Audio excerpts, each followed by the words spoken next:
السلام عليكم ورحمة الله تعالى وبركاته. نبدأ بالصلاة والسلام على رسولنا الكريم.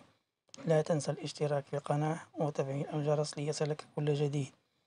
إليكم موعد مباراة المنتخب الوطني المغربي للاعبين المحليين ونظيره منتخب مدغشقر في نهائي كأس إفريقيا للاعبين المحليين 2024 المقامة حاليا بكل من كينيا وتنزانيا وأوغندا، حيث تأهل المنتخب المغربي إلى النهائي بعد إقصائه منتخب السنغال بضربات الجزاء بعدما انتهت المباراة بالتعادل الإيجابي هدف لمثله.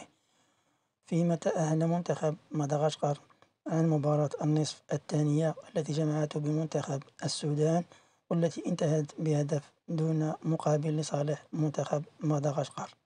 وستجرى المباراة النهائية بين المنتخب الوطني المغربي ونظيره منتخب مدغشقر يوم السبت 30 غشت 2025 على الساعة 4 عصرا بتوقيت المغرب، تونس والجزائر، والسادسة مساء بتوقيت السعودية، مصر والعراق. ومن المنتظر أن يتم نقل هذه المقابلة على قنوات بي إن سبور اتش دي 6، وسيعلق على هذه المقابلة المعلق المغربي جواد بادة.